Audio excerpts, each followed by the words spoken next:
the science of consciousness, and I'm going to talk about what is the role of humans in a conscious universe, which I think originated talking about that in China.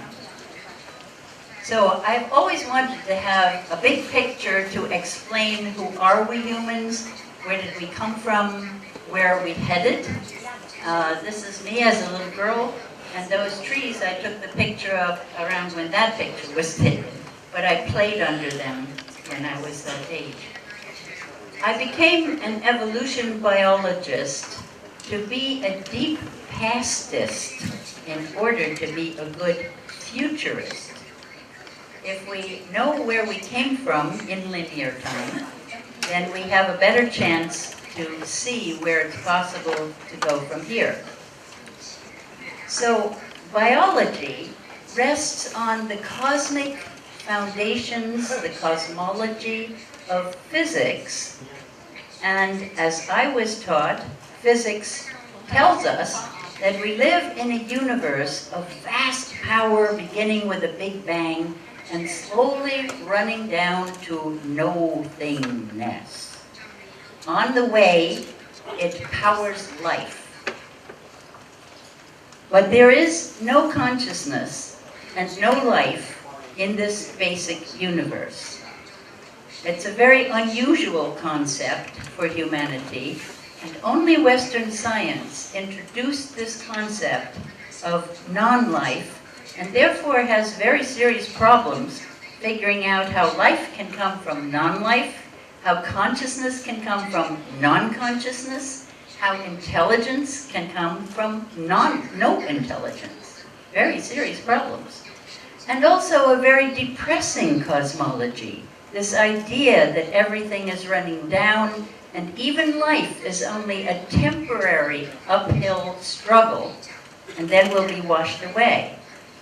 We applied that cosmology to our economy, and we have ravaged our Earth, causing the 6th global extinction. The last one before humans was when the dinosaurs were taken out of biology. So we humans are the first species to cause an actual extinction, although our very first ancestors on Earth came close, and I will show you that. If you could stand on the moon and look for the evidence of human life, over time, let's say you can see the whole Earth's evolution in a very short time.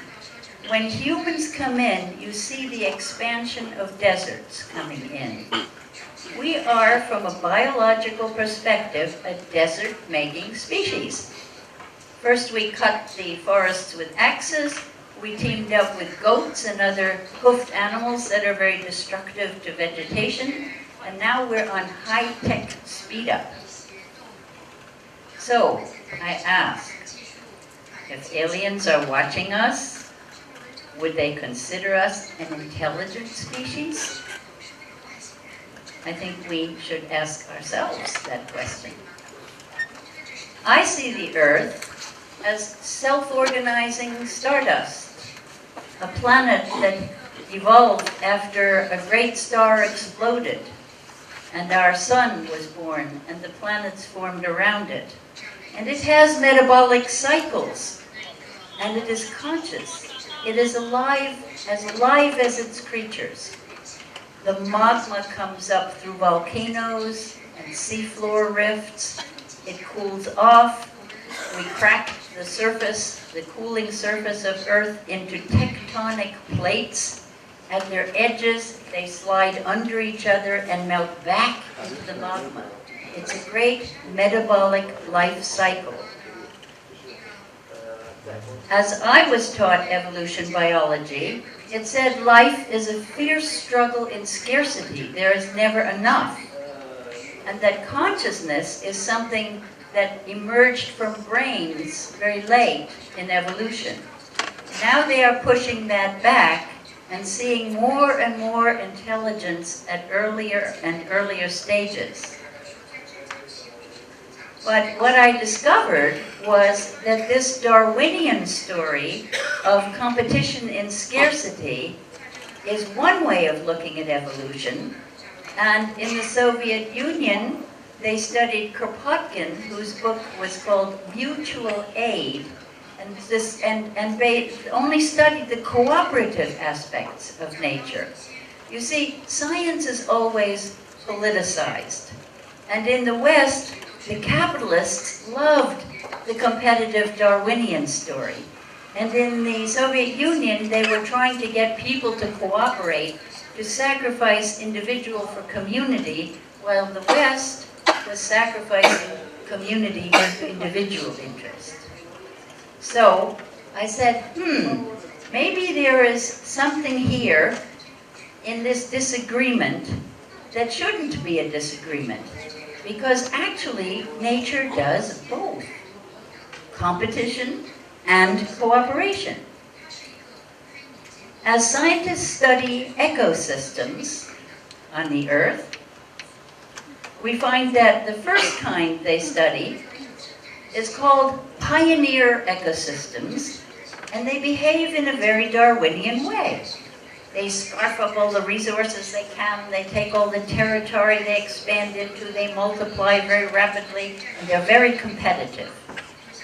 And then we find that eventually there are ecosystems called climax ecosystems that are very Kropotkinian.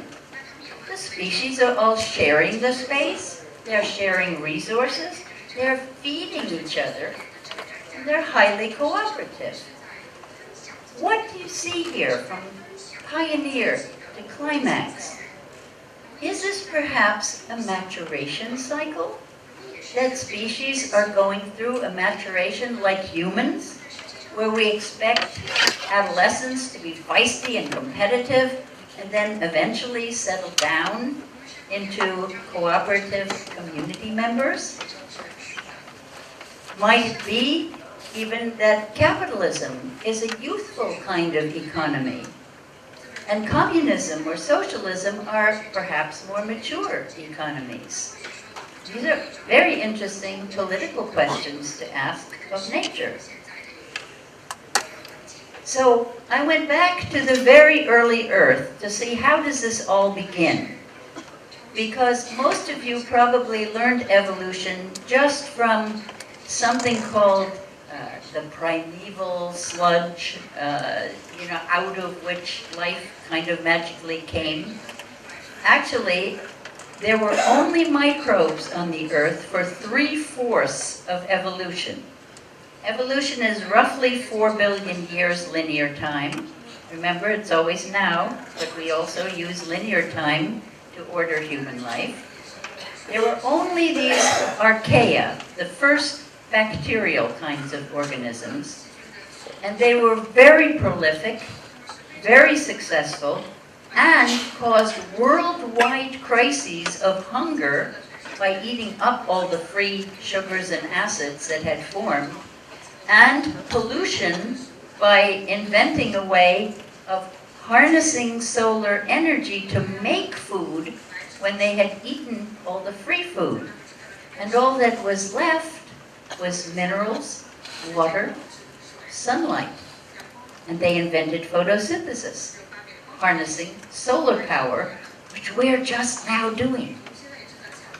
They invented breathing, how to use the deadly gas of oxygen to make food.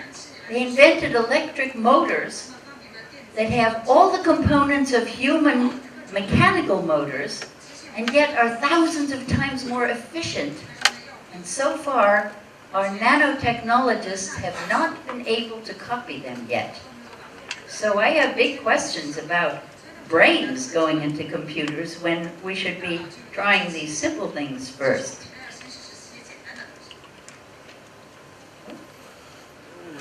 They also created the first World Wide Web of information exchange, because any bacterium can trade DNA with any other to this day. To this day, they exchange information freely around the world. So I call it the very first World Wide Web. And then at last they got through their competitive, youthful stage after about 2 billion years, when they had evolved a huge cooperative, which is the kind of cell we are made of. So, all of that at the bacterial first half of evolution. Here's the bacterium. I have to show it big enough for you to see.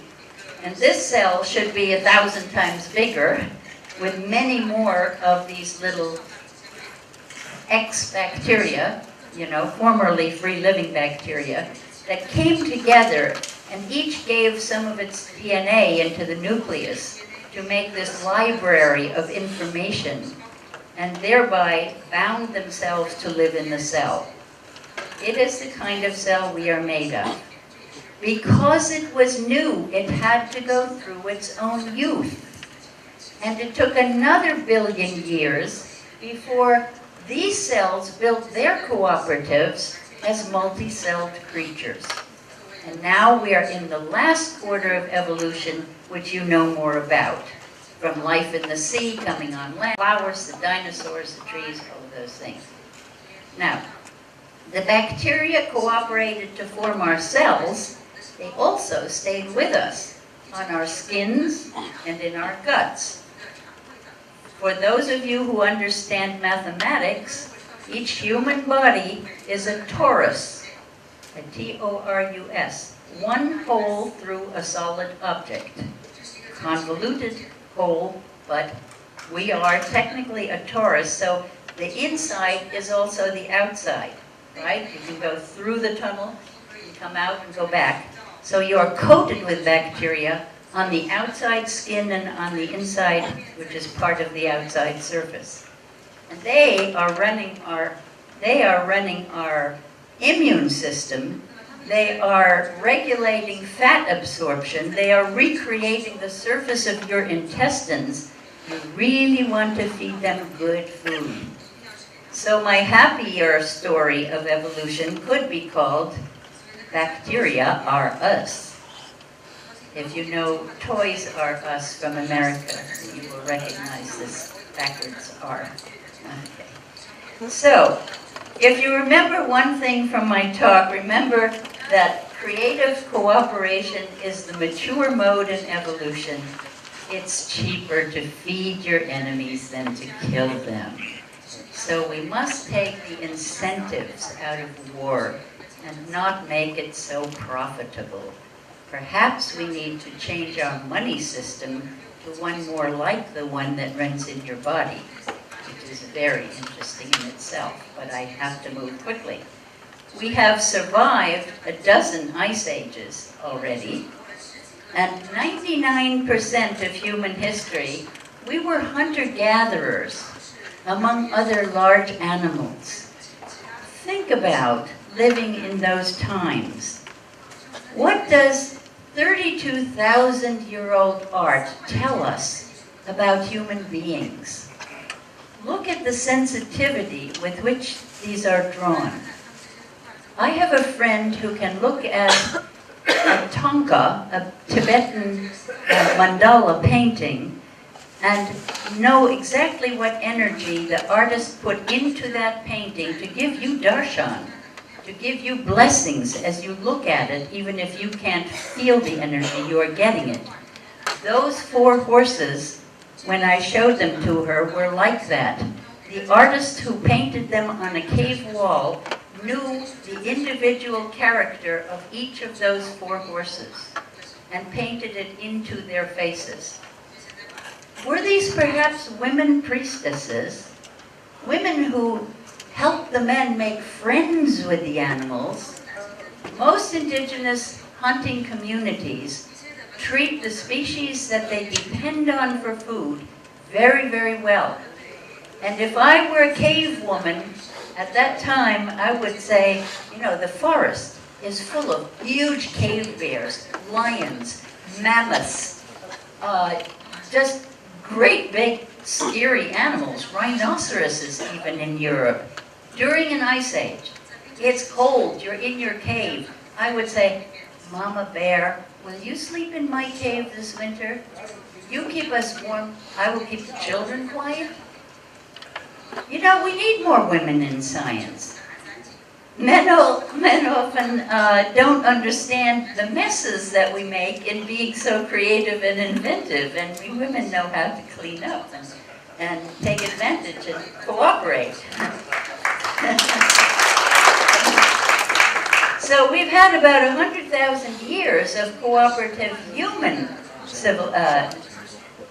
we don't call them civilizations, but they were. Because the first cities were built at the crossroads where people were trading. And they were cooperatives. And then when those first cities were built, cities look like cells from an airplane. They are living entities that grew from small to larger. And if we don't build them overnight, the way we do now, natural cities are very important to study if you want to find out what you have to put into your artificial cities as we build them now. So, but when the cities were new, it was just like those first cells. They had to go through their youth. And they became competitive and built empires, ruled by emperors, by nations, now by corporations. We have hit the wall. We're at the end of the age of empire now. The sun is setting on this age of empire. It's rising on the age of global family. The internet is the largest living system on the planet.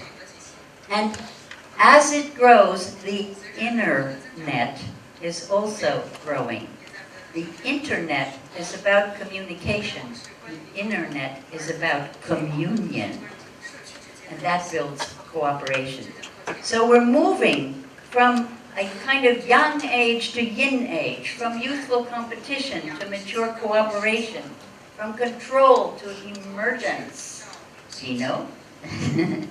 from mine and yours to what's we and ours, from monoculture to diversity, creativity, from fear and scarcity to love and abundance.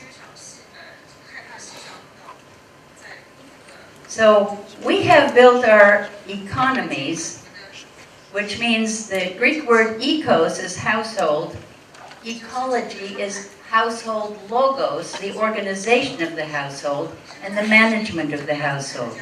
We separated those and then made ecology subservient to our human economy. If we want to build a wise society, the household that's wise, Ecos and Sophia, the wisdom society, then we will turn that around and learn to fit our economy into nature. That is basic precept of Taoism. And as it teaches, in the beginning is Wuji, or undifferentiated unity. We have talked a lot about emptiness, and from this emerges the dualism, the Taiji, the vibration in its complementary yin-yang aspects in the way our world works. So in this Taoist science and in Buddhism, we see the continual transformations of yin and yang fueling the flow of qi. Thus, duality, polarity emerges from the undifferentiated unity of Tao. And the other Eastern sciences also all saw this, the Tao, let's say, as the emptiness, as a field of undifferentiated consciousness, as the source of all reality. So we don't have a non-living universe, we have a conscious universe, called sometimes Brahman in Vedic science. I am, all that is. And human consciousness within that is one little perspective with no limits. You can see the whole from your consciousness.